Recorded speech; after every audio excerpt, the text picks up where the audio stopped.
আসসালামু আলাইকুম। ব্যাকরণের একটি গুরুত্বপূর্ণ পাঠ হচ্ছে কারক ও বিভক্তি। ব্যাকরণ জানার জন্য কারক ও বিভক্তি জানার কোনো বিকল্প নেই। চাকরি-বাকরির এমন কোনো পরীক্ষা নেই যেখানে কারক ও বিভক্তি থেকে প্রশ্ন না আসে। এজন্য আমাদের কারক ও বিভক্তি সম্পর্কে একটি সুস্পষ্ট ধারণা থাকা দরকার। তো আজকে আমার আলোচ্য বিষয় হচ্ছে কারক ও বিভক্তি। কীভাবে কারক ও বিভক্তি নির্ণয় করা যায় সে সম্পর্কে আলোচনা করব। তাহলে আমি শুরু করছি। কারক মূলত ৬ প্রকার: কর্তৃকারক, কর্মকারক, হরণকারক, সম্প্রদানকারক, অপাদানকারক এবং অধিকরণকারক। এবং বিভক্তির আছে মোট ৭টি। প্রথমা বা শূন্য বিভক্তি। প্রথমা বিভক্তিকে আমরা শূন্য বিভক্তিও বলতে পারি। তারপরে দ্বিতীয় বিভক্তি, তৃতীয় বিভক্তি, চতুর্থী বিভক্তি, পঞ্চমী বিভক্তি, ষষ্ঠী বিভক্তি এবং সপ্তমী বিভক্তি। তো কর্তৃকারক কাকে বলে? কে বা কাকে দ্বারা প্রশ্ন করে যে উত্তর পাওয়া যায় তাকে কর্তৃকারক বলা হয়। কর্তৃকারক যেমন গরু গরু গরু ঘাস খায়, ঘাস ঘাস খায়, ঘাস খায় খায়। এখন এই কোশ্চেনটাকে যদি আমরা প্রশ্ন করি, এটাকে যদি আমরা প্রশ্ন করি যে কে ঘাস খায়, ঘাস খায় কে, তাহলে উত্তর আসবে গরু। কে বা কাকে দ্বারা প্রশ্ন করে যে উত্তর পাওয়া যায় সেটাই হচ্ছে কর্তৃকারক। তাহলে কে ঘাস খায়, কে খায় ঘাস? গরু খায়। তাহলে গরু হচ্ছে একটা কর্তৃকারক। কর্তৃকারকে শূন্য বিভক্তি শূন্য বিভক্তি হয় যদি দ্বিতীয়া থেকে সপ্তমী পর্যন্ত কোনো বিভক্তির ভিতরে না পড়ে, তাহলে সেটা হয় শূন্য বিভক্তি। তো আমি দ্বিতীয়া থেকে সপ্তমী পর্যন্ত আলোচনার মাধ্যমে শূন্য বিভক্তিকে ক্লিয়ার করতে পারবো। তো গরু ঘাস খায়, কে ঘাস খায়? গরু ঘাস খায়। তাহলে গরু হচ্ছে কর্তৃকারক। তারপরে তারেক তারেক স্কুলে যায়, স্কুলে যায়। তাহলে আমরা এখানেও কে দ্বারা প্রশ্ন করি যদি, যে কে স্কুলে যায়, তাহলে উত্তর আসবে যে তারেক স্কুলে যায়। তাহলে তারেক হচ্ছে একটা কর্তৃকারক। কর্তৃকারকে শূন্য বিভক্তি, এটা হবে কর্তৃকারকে শূন্য বিভক্তি। কে স্কুলে যায়, তারেক স্কুলে যায়। তাহলে তারেক হচ্ছে কর্তৃকারকে শূন্য বিভক্তি। এরপরে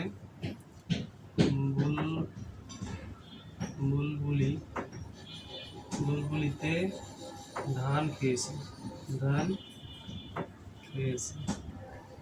এটাকেও আমরা কে দ্বারা প্রশ্ন করি। তাহলে কে ধান খেয়েছে? উত্তর আসবে যে বুলবুলিতে ধান খেয়েছে। তাহলে আমরা কারকটা বের করলাম যে বুলবুলি। এখন এ অন্ত্যেষ্টায় তে, এই তিনটার যে কোনো একটা থাকে তাহলে সেটা হয় সপ্তমী বিভক্তি। এখানে আমরা এই যে সপ্তমী বিভক্তির তে পেয়েছি, যে বুলবুলি তে, এখানে তাই এখানে তে পেয়েছি, এজন্য এটা হচ্ছে একটা সপ্তমী বিভক্তি। সপ্তমী বিভক্তি। তাহলে এটা হচ্ছে কর্তৃকারকে সপ্তমী বিভক্তি। এরপরে আমরা কর্মকারক নির্ণয় করব। কর্মকারক কর্মকারক আচ্ছা, কর্মকারক হচ্ছে কি বা কাকে দ্বারা প্রশ্ন করে যে উত্তর পাওয়া যায় সেটা হচ্ছে কর্মকারক। দোষী ছাত্রটিকে জরিমানা করা হয়েছে, দোষী ছাত্রটিকে জরিমানা করা হয়েছে, দোষী ছাত্রটিকে জরিমানা করা হয়েছে। তাহলে এটাকে যদি আমরা প্রশ্ন করি কাকে জরিমানা করা হয়েছে, এই যে এখানে কাকে জরিমানা করা হয়েছে, কাকে জরিমানা করা হলো, উত্তর আসবে যে ছাত্রটিকে। কাকে জরিমানা করা হলো? ছাত্রটিকে জরিমানা করা হলো। কে বা কারা, কি বা কাকে দিয়ে প্রশ্ন করে যে উত্তর পাওয়া যায়, এখানে আমরা কাকে দিয়ে প্রশ্ন করে পেয়েছি যে ছাত্রটিকে। তাহলে ছাত্রটি হচ্ছে একটা কর্মকারক। এবং এই ছাত্রটির শেষে কয় এখানে কে আছে, কে রে। আমরা এখানে দ্বিতীয় বিভক্তিতে কয়কারে কে পাইছি, কয়কারে কে, ছাত্রটাকে কয়কারে কে আছে, এজন্য এটা হচ্ছে একটা দ্বিতীয় বিভক্তি। কয়কারে কে থাকার কারণে হয়েছে দ্বিতীয় বিভক্তি। এবং কাকে দ্বারা প্রশ্ন করে আমরা ছাত্রটিকে পেয়েছি যে দোষী ছাত্রটিকে জরিমানা করা হয়েছে। আমরা প্রশ্ন করলাম যে কাকে জরিমানা করা হয়েছে? ছাত্রটিকে। এই জন্য ছাত্রটি হচ্ছে একটা কর্মকারক এবং তার শেষে কয়কারে কে আছে, এজন্য এটা হবে একটা দ্বিতীয় বিভক্তি। তাহলে এটা হচ্ছে ছাত্রটি আছে কর্মকারকে দ্বিতীয় বিভক্তি। তারপর ডাক্তার, ডাক্তার, ডাক। এখানে আমরা যেটাকে প্রশ্ন করি যে কাকে কাকে ডাকতে হবে, কাকে ডাকো, তাহলে আসবে ডাক্তার। তাহলে এখানে হবে ডাক্তার হচ্ছে কর্মকারক, এখানে কর্মকারক হবে ডাক্তার। ডাক্তার হচ্ছে কর্মে শূন্য, কেননা এই দ্বিতীয় থেকে সপ্তমীর কোনোটির ভিতরেই এটি করে না, এজন্য এটা হবে ডাক্তার ডাক হবে কর্মকারকে শূন্য বা প্রথম বিভক্তি বা শূন্য বিভক্তি, শূন্য বিভক্তি, শূন্য বিভক্তি।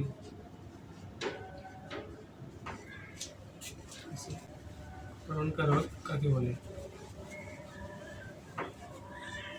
করণকারক, করণকারক।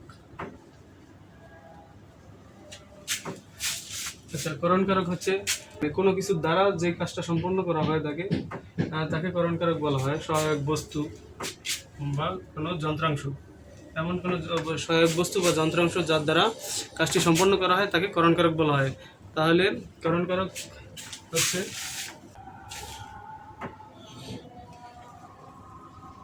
এটা ফুলে ফুলে ঘর ভরেছো, ভরেছো। আচ্ছা, এখানে কিসের দ্বারা, কিসের দ্বারা মানে ফুলের দ্বারা, এখানে কিসের দ্বারা প্রশ্ন করবো বা কি দ্বারা, কিসের দ্বারা বা কি দ্বারা, কিসের দ্বারা, কিসের দ্বারা ঘর ভরেছো, ফুলের দ্বারা ঘর ভরেছো। এজন্য এই সহায়ক, ফুল হচ্ছে একটা সহায়ক বস্তু যার মাধ্যমে আমরা ঘর ভরেছি বা ঘর সাজিয়েছি। তাহলে এটা হবে একটা করণকারক, করণকারক। ফুলে ফুলে, তাহলে এ আছে এখানে একটা, ফুলে ফুলে, তাহলে এ থাকলে এ অন্তস্থায় তে থাকলে এ অন্তস্থায় তে, এই এ রয়েছে এখানে, এ রয়েছে, তাহলে এটা একটা সপ্তমী বিভক্তি, এটা হচ্ছে একটা সপ্তমী বিভক্তি। ইয়াল, ইয়াল কলম দিয়ে লিখে, কলম দিয়ে দিয়ে লিখে, ইয়াল কলম দিয়ে লিখে। কলমে, এখানে আমি কলমের দ্বারা লিখছি, কলম হচ্ছে আমার একটা সহায়ক বস্তু বা যন্ত্র, এর দ্বারা আমি লিখছি। এর জন্য কি যার দ্বারা কিছু করা হয় সেটাকে বলা হয় করণকারক। তাহলে আমি কলমের দ্বারা লিখছি, এখানে কলমটা আছে একটি করণকারক। এখানে যেহেতু এই দ্বারা কথাটা চলে এসেছে, তাহলে দ্বারা দিয়ে প্রতীক থাকলে তৃতীয় বিভক্তি হয়। তাহলে কলম হচ্ছে একটি করণকারক, যেহেতু কলমের মাধ্যমে, কলম হচ্ছে একটা সহায়ক বস্তু যার মাধ্যমে আমরা লিখতে পারি, এবং তার সাথে যেহেতু দ্বারা রয়েছে, কলমের দ্বারা লিখে, দ্বারা হচ্ছে তৃতীয় বিভক্তি। দ্বারা দিয়ে কর্তৃক থাকলে কি কলমের দ্বারা লেখা হয়, তার মানে সে একটা তৃতীয় বিভক্তি। তাহলে করণে তৃতীয় বিভক্তি, কলমটি আছে করণকারকে তৃতীয় বিভক্তি। লাঙ্গল দিয়ে হাল চাষ করা হয়, হাল চাষ করা হয়। কি দিয়ে হাল চাষ করা হয়? লাঙ্গল দিয়ে। তাহলে লাঙ্গল হচ্ছে কি হাল চাষের একটা বস্তু। লাঙ্গলের দ্বারা, আমরা লাঙ্গলের দ্বারা কি করি? হাল চাষ করি। লাঙ্গলের দ্বারা হাল চাষ করা হয়। তাহলে দ্বারা দিয়ে প্রতীক থাকলে হয় তৃতীয় বিভক্তি, এবং লাঙ্গল হচ্ছে একটা করণকারক। এটা হলো তাহলে কি করণকারকে তৃতীয় বিভক্তি। লাঙ্গল হচ্ছে কি করণকারকে তৃতীয় বিভক্তি, করণে, করণে তৃতীয়। লাঙ্গল হচ্ছে কি করণকারকে তৃতীয় বিভক্তি, কারণ লাঙ্গলের দ্বারা আমরা হাল চাষ করে থাকি। 4 নম্বর রয়েছে সম্প্রদানকারক, সম্প্রদানকারক, সম্প্রদানকারক। সম্প্রদানকারক হচ্ছে নিঃস্বার্থভাবে কোনো কিছু দান করা, নিঃস্বার্থভাবে দান করা, সেটাকে বলা হয় সম্প্রদানকারক। যার যেই দানের পরিবর্তে আমরা কোনো কিছু আশা করি না, এমনিতেই দান করে দিই, সেটাকে বলা হয় সম্প্রদানকারক। যেমন ভিক্ষুককে ভিক্ষা দাও, ভিক্ষুককে ভিক্ষা দাও, ভিক্ষা দেওয়া হচ্ছে একটা নিঃস্বার্থভাবে কাজ করা, এটা হচ্ছে সম্প্রদানকারক। আর এটার বিভক্তি আছে চতুর্থী বিভক্তি, এই যে এখানে কে, কেও, কে অথবা রে দুইটার যে কোনো একটা থাকবে, তাহলে আহ, এটা হবে সম্প্রদানকারকে এই ক্ষয় একারে কে থাকার কারণে চতুর্থী বিভক্তি। সম্প্রদানকারকে কখনো দ্বিতীয় বিভক্তি হয় না, সবসময় চতুর্থী বিভক্তি হয়, এবং অন্যান্য বিভক্তি হতে পারে কিন্তু কখনোই দ্বিতীয় বিভক্তি হয় না। অন্ধজনে, অন্ধ, অন্ধজনে, জনে আলো দাও। এখানে অন্তর্জনে আলো দেওয়া, এটা হচ্ছে একটা নিঃস্বার্থভাবে কাজ করা, তার কোনো কিছুর বিনিময়ে এটা দিয়ে থাকি না, এটা নিঃস্বার্থভাবে দিয়ে থাকি, এই জন্য এটা হবে সম্প্রদানকারক। সম্প্রদানকারকে জন এ অন্তস্থায়ীতে সপ্তমী বিভক্তি এ আছে, এখানে যেহেতু একটা এ রয়েছে এজন্য এটা হবে সপ্তমী বিভক্তি। সম্প্রদানকারকে সপ্তমী বিভক্তি হচ্ছে অন্তর্জনে আলো দাও। তারপরে অসহায়কে খাদ্য দাও, সহায়, অসহায়কে খাদ্য দাও, খাদ্য দাও। সমিতিতে চাঁদা দাও, সমিতিতে চাঁদা দাও। আন্দোলনে আলো দাও, সমিতিতে চাঁদা দাও। চতুর্থী বিভক্তি, চতুর্থী বিভক্তি।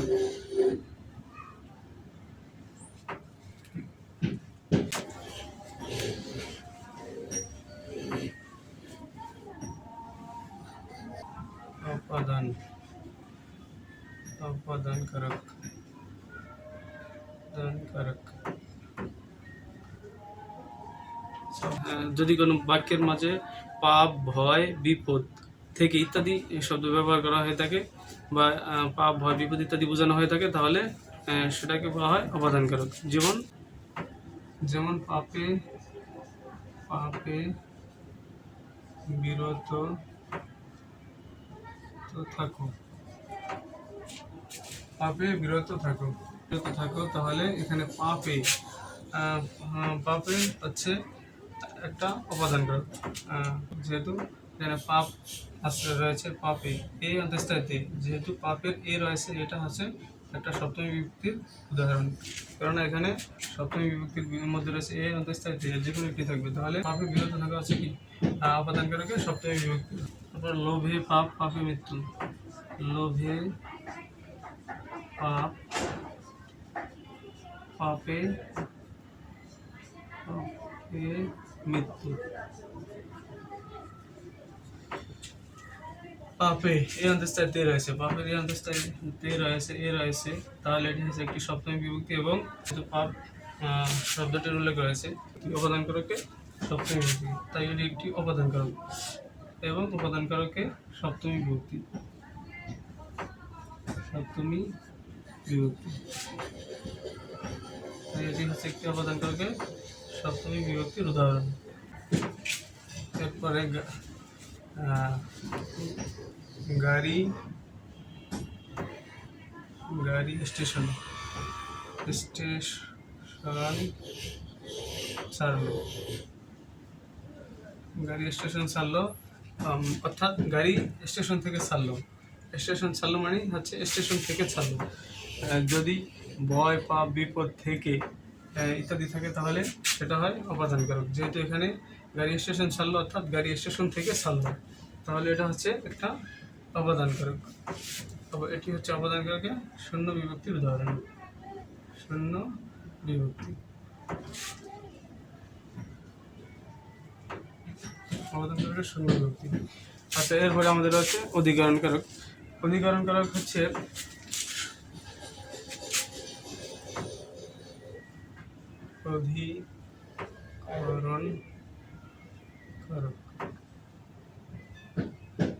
অধিকরণকারক হচ্ছে এমন একটা কারক যার ভিতরে সময়, স্থান এবং বিষয় ইত্যাদি থাকে, সেটাকে হচ্ছে অধিকরণকারক বলা হয়ে থাকে। যেমন পুকুরে মাছ আছে,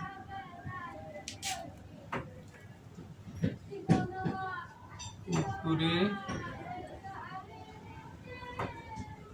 মাছ আছে, আছে, এখানে পুকুরে মাছ আছে, পুকুরে, পুকুর দ্বারা একটা স্থানকে বোঝানো হয়েছে, এ বোঝানো হয়েছে, এই সপ্তমী বিভক্তির এ বোঝানো হয়েছে, তাই এটি হচ্ছে একটি সপ্তমী বিভক্তি।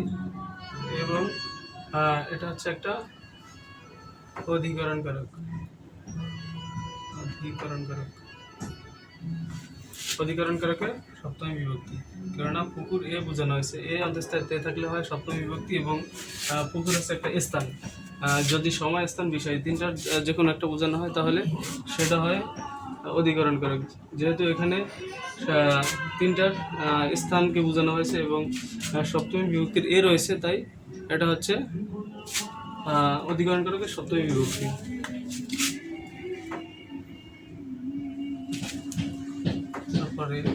তারপরে আষাঢ়ে বৃষ্টি নামে, আষাঢ়ে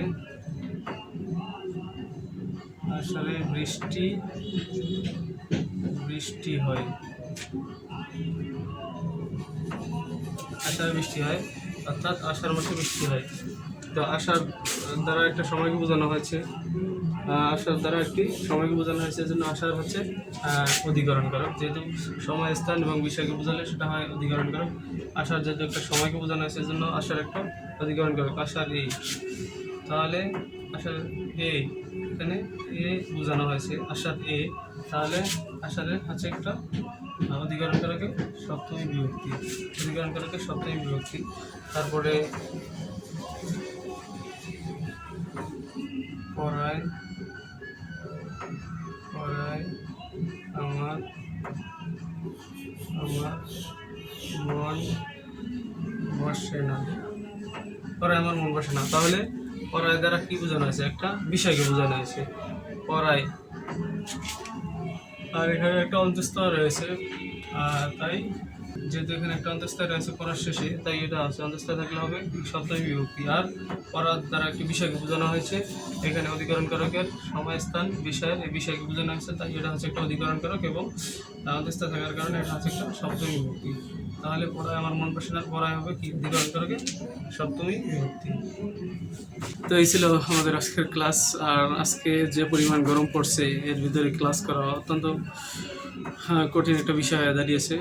তো তাই আর দীর্ঘায়িত করলাম না, এখানেই আমি আমার ক্লাসটিকে শেষ করছি।